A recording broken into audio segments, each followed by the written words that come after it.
Okay, let's get right into it.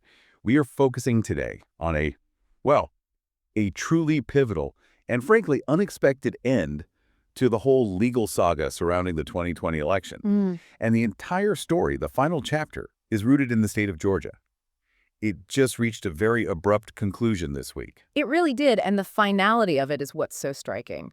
On Wednesday, November 26, 2025, Fulton County Superior Court Judge Scott McAfee, he granted a motion. A very simple motion. A very simple motion to dismiss the entire election interference case against President Trump and, all his remaining co-defendants. And there was no long, drawn-out opinion, was there? No, not at all. Just a concise order. It basically said the charges are dropped, the case is closed. Full stop. When this all started, I think a lot of us in the legal world, we really believed that this case, the Georgia RICO case, was the most robust one. Oh, absolutely. And more importantly, the one most likely to actually go to trial. And that was because it was a state charge, not a federal one. Why was that distinction so critical? That distinction was, it was everything. In American law, state charges, they just operate completely independently of federal policies. Right. So they aren't subject to that long-standing DOJ policy that says you can't indict a sitting president. So the thinking was, even if Trump won re-election, this case in Georgia would just keep going. It was insulated. It was supposed to be the firewall. That was the word everyone used. And yet, here we are. Here we are. That firewall failed. So this dismissal, it confirms this was the last remaining criminal case against the president from all those efforts in 2020. And it's gone. Not because of a jury, but because a new prosecutor just looked at it and made a completely different legal assessment. It's a perfect example of how, procedure and timing can sometimes completely overtake the actual substance of the law. Exactly. The case was supposed to be immune to politics, but it was undone by, the internal politics and the conduct of the prosecutor's office itself. So our mission today is to really unpack all of this. We need to go through the timeline, which is just incredibly tangled, starting with that first indictment. Right, and trace how it all fell apart procedurally. We have to dissect the legal drama that got the prosecutor disqualified, analyze the arguments the new prosecutor used, and then, and I think this is the most important part, we need to look forward. Yes. What does this all mean for Georgia, for its elections, especially with the 2026 midterms coming up? It's essential to remember just how big this thing was when it started back in 2023. I think only by understanding the sheer scope of it can we really appreciate how big this reversal is. It was a legal behemoth, no question. Let's rewind then. August 2023. The whole world is watching as a Fulton County grand jury files this just massive indictment. 19 defendants. That alone tells you the scale. And the names are huge. Donald Trump, of course, Mark Meadows, his former chief of staff, Rudy Giuliani. What made this case feel so much more sprawling than the other ones? Well, the core allegation was this sweeping months-long conspiracy. The goal was to unlawfully change the presidential election results, specifically in Georgia. The state he lost by, less than 12,000 votes? Exactly. It was razor thin.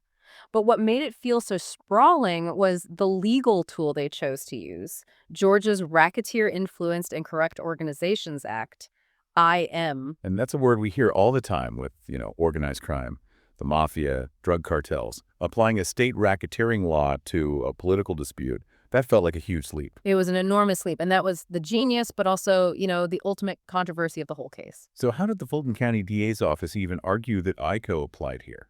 Well, IM, whether it's the state or federal version, it's designed to prosecute a sustained pattern of racketeering activity. A pattern. A pattern. By people who are operating as a, quote, criminal enterprise. It lets prosecutors connect a whole bunch of seemingly separate illegal acts. Like phone calls, meetings, documents. Right. All these different overt acts, as they're called, committed by different people, but all under the umbrella of one single criminal goal. In this case, overturning the election. So instead of 19 different little cases, it was one giant case. Everyone was a participant in this one big enterprise. Precisely. The indictment had 13 criminal counts against Trump alone, but that overarching ICO count, that was the engine pulling everything together. And they argued the enterprise started right after he lost the election. Yes, that the defendants unlawfully conspired and endeavored to conduct and participate in a criminal enterprise with the single goal of keeping him in power. It allowed them to bring in everything. Let's talk about some of those key overt acts, because these are the specific things the new prosecutor, Pete Scandalakis, later picked apart. Okay, yes. The most famous one, the one everyone knows, was that recorded phone call in January 2021. The Raffensperger call. The Raffensperger call, where Trump asked Georgia's Secretary of State, Brad Raffensperger, to, and this is the quote, find 11,780 votes. Which was exactly one more vote than he needed to win the state. Exactly one more. So that call was cited as soliciting election fraud, a clear criminal act. But it went way beyond just that one call. Oh, way beyond. There are several distinct parts to the conspiracy. First, you had the whole scheme with the alternate electors. Right, the group that met in the Georgia state capitol. They met in December 2020, signed these documents that falsely claimed Trump had won the state, and then tried to send them to Congress, even though Biden's victory had already been certified. And the prosecution treated that not as some political stunt, but as a criminal act. Forgery, false statements. Exactly. Then you had the whole effort to access sensitive voting equipment. This was in Coffey County, right? A pretty rural part of the state. That's right. High-profile allies allegedly told people to go gain unauthorized physical access to voting machines and data. The idea was to copy everything, supposedly to find fraud. But the prosecution called it what it was: computer trespass and theft. So you had direct pressure on officials, the fake elector scheme, and a physical breach of voting systems. It was that variety that made the RCO case feel so powerful. But it was also what made it so controversial.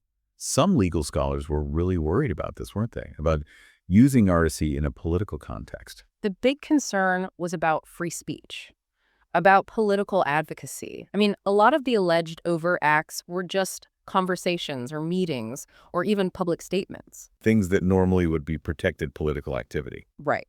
Critics were saying the prosecution was trying to criminalize the act of advocating for overturning an election, not just clear crimes like bribery or hacking. So the whole case rested on this very fine line between political speech and criminal conspiracy. It did. The prosecution had to prove that the pattern of all these acts showed a criminal enterprise, not just a bunch of people who were angry they lost and were trying every legal trick in the book. It was a high bar. And then there were the visuals of this case, which were just unprecedented. Absolutely. Nothing more so than in August 2023, when Trump actually surrendered at the Atlanta jail. He was there for what, 20 minutes? Just over 20 minutes, but it led to something we'd never seen before. A former president's official mugshot. A photo that he immediately started putting on merchandise. Which just shows you how this whole thing transcended the courtroom. For one side, that photo was a symbol of accountability. For the other, it was a symbol of political persecution. And we should remember, before this all fell apart, the prosecution was actually getting some wins. That's a crucial point. 4 of the co-defendants had already taken plea deals. Attorneys Sidney Powell and Jenna Ellis. Right, and Scott Hall, a bail bondsman, and Kenneth Cheesebro, another lawyer, they all pleaded guilty and agreed to cooperate. Which at the time seemed like a huge signal. It suggested the state's evidence was strong enough to make people flip. It added a lot of weight to the case against the remaining 14 defendants. It really looked like this thing was moving forward until, of course, it wasn't. So the drama shifts. It goes from the substance of the indictment to the procedural disaster that unraveled the whole thing. The disqualification of Fani Willis. This part of the story reads like a legal thriller. Where did the first cracks start to show? The first cracks came from allegations about a romantic relationship between the DA, Fani Willis, and Nathan Wade. Who was the special prosecutor she hired to lead this very case? Exactly. The defense attorneys grabbed onto this and alleged it was a conflict of interest, or at the very least, an appearance of impropriety. And the claim was that Willis had financially benefited from the prosecution. That was the core of it. The claim was that Wade was paid, significant fees for his role, and that he then used some of that money to pay for vacations he and Willis took together. Which led to this extraordinary courtroom testimony in early 2024. Both Willis and Wade had to get on the stand. Under oath. It was incredible to watch. They admitted the relationship existed, but Willis was adamant that it started after she appointed Wade. And that it had no bearing on the case. Right. But the defense attorneys just hammered them on the timeline, on the finances, arguing it completely undermined public trust in the prosecution. Initially, though, Judge McAfee seemed like he wanted to find a middle ground. His first ruling wasn't a full disqualification.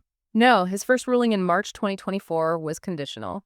He said the relationship had created that appearance of impropriety, but he didn't find an actual disqualifying conflict. So he said Willis could stay on the case, but only if Nathan Wade resigned. Right, and Wade resigned almost immediately. For a moment there, it looked like the prosecution had dodged a bullet. They had survived. But the defense lawyers didn't stop there. They appealed. They pushed back hard. They argued that the damage was done, that the appearance of impropriety was enough on its own to warrant removing Willis and her entire office from the case. And that argument is what finally worked. It's what prevailed.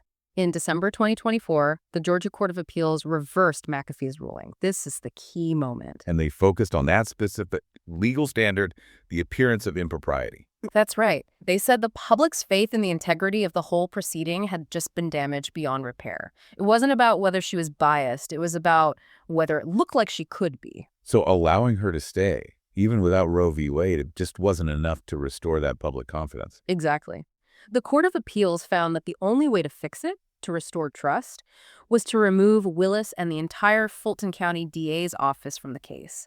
It was a catastrophic blow to the prosecution. Willis fought it, of course. She appealed her removal to the state's highest court. She did, but in September 2025, the Georgia Supreme Court just declined to even hear her appeal. And that made it final. That made the Court of Appeals ruling final. Fannie Willis was officially permanently out, and suddenly this massive prosecution, 2 years in the making, was an orphan. It had no prosecutor. And the job of finding a replacement, which sounds like the worst job in American law. A truly poisoned chalice. That job fell to the Nonpartisan Prosecuting Attorneys Council of Georgia and its director, Pete Skandalakis. And he really struggled. Struggled is putting it mildly. He later described it as a near impossible task. He called prosecutors all over the state begging someone to take it on. To inherit the political attacks, the media scrutiny, a 19-defendant RICO case. And his conclusion was blunt. He said all were respectful and professional. Each declined the appointment. No one wanted it. I mean, you can see why. You take that case, you immediately have a massive target on your back. It could end your career. Absolutely. But the clock was ticking. Judge McAfee had set a hard deadline of November 14th, 2025. If there was no new prosecutor by then, the whole case could have just been dismissed by default. So Skandalakis had to do something. He was forced to act. So just before the deadline, earlier in November, he appointed himself to the case. Reluctantly, it seems. Very reluctantly. He said it was because of his inability to secure another conflict prosecutor. He basically said he stepped in just to prevent the case from vanishing on a technicality because the public had a legitimate interest in seeing it through. And he immediately ran into a huge logistical problem, didn't he? A staggering one. He pointed out that Willis's office had only just delivered the case file to him. And it wasn't a small file. It was a mountain of material, literally 101 boxes of documents and an 8-terabyte hard drive. He'd barely even started to review the evidence when he had to make this monumental decision. The time pressure was just extreme. Which brings us to the core of it all, the motion to dismiss. Pete Skandalakis, after just a few weeks on the job, files this 22-page document. What was his main reason for dropping a case that had been in the headlines for years? His stated reason was to serve the interests of justice and promote judicial finality. But the real heart of his argument, the bombshell, was a fundamental attack on the case's jurisdiction. Okay. He argued, and this is the quote that changes everything, that the federal government is the appropriate venue for this prosecution, not the state of Georgia. Wait, that turns the entire original premise of the case on its head. Completely on its head. The whole reason they brought it in Georgia was to get away from federal jurisdiction and its limitations. For the new prosecutor to say it should have been federal all along, that is a stunning reversal. It is the ultimate legal irony of this entire saga. Skandalakis basically argued that the original prosecutors had overreached, that they tried to apply a state law to what was, in his assessment, a fundamentally national political crisis. He said the whole thing was conceived in Washington, D.C., not the state of Georgia. That was his line, yes. So let's break down his legal reasoning. Why did he think that all those overt acts we talked about, the phone calls, the meetings, the tweets, why couldn't they support a state racketeering case? He took a very granular look at where those acts actually happened. The original indictment listed dozens of them, but Skandalakis pointed out that a lot of them, maybe most of them, arranging phone calls from the White House, posting on social media, coordinating legal strategy. All of that happened outside of Georgia. So he's saying Georgia's courts didn't have jurisdiction over those actions. He was suggesting that those were not acts I would consider sufficient to build this incredibly complex, multi-defendant state RICO case on. So to succeed with a state RICO case, you need to show the criminal enterprise was really localized in Georgia. Yes, cohesive and localized. Skandalakis was implying that this enterprise was just too spread out, too rooted in D.C. and national politics to fit properly within Georgia's criminal law. But what about the Raffensperger call? Or the voting machine breach in Coffey County? Those things absolutely happen inside Georgia. And that's a great point. They were certainly enough to charge individual crimes in Georgia, no question. But not enough for the whole RICO enterprise charge. In his view, no. For RICO, you need that sustained, interconnected pattern. His motion suggests that the federal nature of the core conspiracy, which was trying to stop the transfer of power in D.C., it just overshadowed the few localized acts in Georgia. He saw those Georgia acts as just, tributaries flowing from the main river in Washington. And he used the fate of the federal case, Jack Smith's case, to really hammer this point home. This was the masterful part of his legal strategy. He pointed out that Jack Smith, with all the resources of the entire U.S. government, had already dropped his federal election case after Trump won re-election. Because of that DOJ policy against prosecuting a sitting president. Right. And Skandalakis drew a direct line between the two.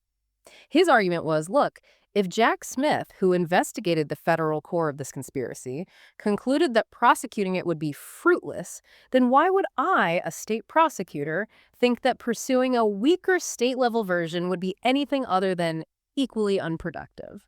So he's basically saying the federal case was the stronger one, and since even that case was abandoned for political reasons, the state case had lost all its strategic value. Exactly. He wrapped his whole decision in this cloak of judicial efficiency and practicality. Why waste Georgia's money on this sprawling, complicated case when the main venue has already packed it in? And the defense, of course, loved this. Trump's lead attorney in Georgia, Steve Sato, he immediately praised the decision. He jumped on it. He said, quote, "The political persecution of President Trump by disqualified DA Fani Willis is finally over." He used the term lawfare. He did. A fair and impartial prosecutor has put an end to this lawfare. That language is important. It frames the dismissal not as a neutral legal decision, but as the correction of a political injustice. It validates their narrative. Did Skandalakis acknowledge the political firestorm his decision would create? The public outrage from people who saw this as the last chance for accountability? He did, directly in his motion. He wrote, "I recognize that, given the deep political divisions in our country, this decision will not be universally popular." He even mentioned getting threats. Yes, that he and his family had received threats after he took the case. But he insisted his role was not to satisfy public opinion. He said his decision was guided solely by the evidence, the law, and the principles of justice. So he's positioning himself as the sober, non-political actor cleaning up a mess. A mess created by his predecessor's scandal and, in his view, strategic overreach. Let's pull back then and look at the bigger picture. With the Georgia case gone, the last criminal prosecution related to the 2020 election is over.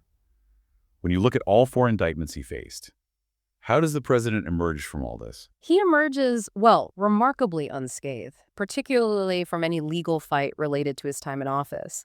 This dismissal in Georgia is the final piece of that puzzle. And it reinforces a very clear pattern. A very clear pattern that the institutional and constitutional shields around a sitting president are, for the most part, insurmountable for prosecutors. The two big federal cases from Jack Smith were the first to go.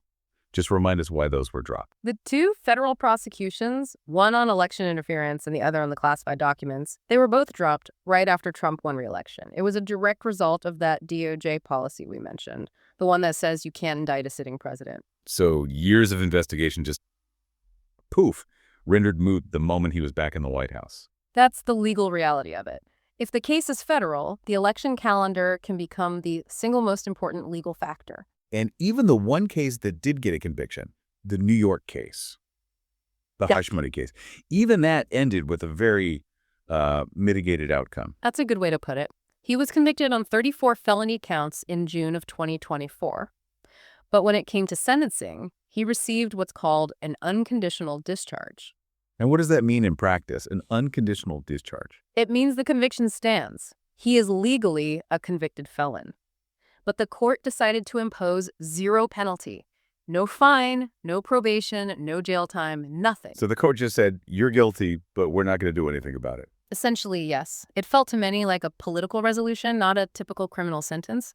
It leaves him with the symbolic stain of a conviction, but with no practical limits on his freedom or his ability to govern. So across the board, the cases are all functionally dead.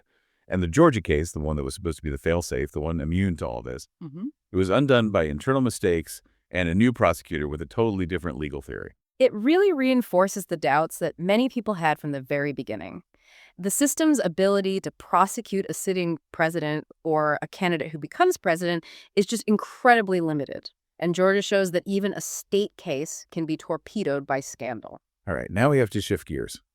Because the sources make it very clear that while the legal fight over 2020 is over, the political fight over the next election in Georgia is just heating up. That's right. With this legal cloud gone, Republican lawmakers in the state are turning their full attention to changing election laws before the 2026 midterms. And the language being used is pretty intense. The reports say they're laying the groundwork to pass an avalanche of voter suppression laws. An avalanche, yes. That suggests a really broad, coordinated push, not just a few minor tweaks. They're aiming to radically change how elections are run in the state. So what specific parts of the voting system are they targeting? They're going after pretty much every mechanism that expanded voting access in recent years, especially in the more urban Democratic areas. Things like mail-in voting. Gutting vote by mail is number one on the list, but also scrapping the use of electronic voting machines entirely. Wow, that would be a huge logistical change. A massive change. And they're also proposing this new, very aggressive monetary reward system for mass voter purges. A monetary reward system? How would that even work? The proposal would basically pay private citizens to challenge the eligibility of other voters. So you could get paid for getting people kicked off the voter rolls. If your challenges are successful, yes. Pro-voting groups are terrified of this. They say it will deputize partisan activists to just weaponize challenges and try to purge voters in specific neighborhoods or districts. And what's the logic behind scrapping the electronic voting machines? It's all driven by those lingering, unsubstantiated claims of fraud from 2020. The demand from activists is to switch the entire state to hand-marked paper ballots. Proponents say that creates a paper trail, but what's the downside? The downside is it would be a logistical nightmare. Imagine hand-counting millions of ballots in a statewide election. The time it would take, the potential for human error. It would be enormous. The sources really highlight one person, Janice Johnston, the vice chair of the Georgia State Election Board. She's described as a noted election denier. And she's acting as a key advocate for these changes. She presented a whole wish list to a state legislative committee back in October. What was on her list? Beyond the hand-marked paper ballots, she wants to require handwritten, numbered voter lists instead of the electronic poll books they use now. That would slow down lines at polling places significantly. And she's going after absentee voting, too. Oh, yeah. She wants to get rid of no-excuse absentee voting entirely. And on ballot drop boxes, she was very clear. She said ballot drop boxes were a pandemic response. They're no longer needed and should be removed. So this is a clear effort to roll back all the expansions that were put in place around 2020. It's a complete rollback. And what's interesting is a lot of these are the same rules the state election board tried to impose on their own before the 2024 election. And a judge blocked them, right? A judge blocked them, calling them illegal, unconstitutional, and void. So now they're trying to get the legislature to pass them into law to get around that judge's ruling. So the state level fight is intense. But the sources also point to something else happening at the federal level. The Department of Justice is reportedly looking into false claims of 2020 fraud in Fulton County. This is deeply concerning to election officials because this federal activity, whatever its real purpose, it just pours gasoline on the fire of distrust at the state level. And this is the current administration's DOJ. The reports say that Ed Martin, who is the DOJ pardon attorney and also heads this vague weaponization task force, is the one looking into it. And he's demanding access to ballots. He allegedly sent a letter to a Fulton County judge demanding immediate access to 148,000 absentee ballots from 2020 that are being stored in a warehouse. So this gives a kind of official credibility to claims that have been debunked over and over again in court. Precisely. It sustains the narrative that the 2020 election was fraudulent, which then becomes the justification for that avalanche of new restrictive voting laws at the state level. It's a feedback loop. What is the ultimate fear here among election integrity advocates? If you have this federal activity and this state legislative push happening at the same time? The fear is twofold. First, as you said, it just sows more discord and distrust. But second, and this is the bigger fear, is that this could give the federal administration an avenue to take control of elections in Georgia. How so? Well, if the DOJ were to issue a report, however flawed, saying there was massive fraud or systemic failure in Fulton County, it could be used as a pretext for some kind of federal intervention in how elections are run there, overriding local officials. So the end of the 2020 criminal cases hasn't brought closure. It's just opened up a new front in the political battle over how future elections will be conducted. That's the paradox, exactly. The legal drama is over, but the political war over the mechanics of voting is just beginning. So let's try to summarize the whole arc of this story. The Georgia case, which everyone saw as the most durable legal threat to the president, was ultimately brought down by a cascade of failures. It started with that procedural scandal. The relationship between the prosecutor, Fenny Willis, and Nathan Wade, which led to her disqualification based on that appearance of impropriety standard. And that created a leadership vacuum that no one else wanted to fill, which forced Pete Scandavis to take over. And after just a quick review, he came to the devastating conclusion that the whole case was built on the wrong legal theory, that the crimes were federal, not state. Which, as you said, is just profoundly ironic. The case was designed to escape the federal system, but it died because the new prosecutor said it belonged in the federal system. A system that had already abandoned its own case because of presidential immunity. It raises a huge question about whether you can ever successfully prosecute a high-level political figure for this kind of conduct. For those who wanted accountability, this must feel like a total institutional failure, where procedural mistakes and political timing provided the ultimate escape hatch. Absolutely. But for the other side, for the defense, this is proof that the whole thing was a politically motivated lawfare campaign that the system finally corrected. It sets a really sobering precedent. It shows that when you're prosecuting someone at that level, Mm-hmm. the conduct of the prosecutors has to be absolutely flawless. There's no room for error. None at all. Accountability in this kind of high-stakes context is just extraordinarily difficult to achieve. So as you watch all of this evolve, here's a final thought to consider. With all these detailed plans now being pushed in Georgia to overhaul the state's election systems before 2026, targeting everything from drop boxes to voting machines, the criminal cases might be over, but the debate over how we vote is only just beginning. And the question that leaves us with is this: how much power should the federal government have to investigate local election integrity claims, especially when some local politicians are the ones pushing the very restrictive laws that fuel that distrust, that balance between state control, federal oversight, and the right to vote? That's the real legacy of this case, and it's what will shape Georgia's politics for years to come.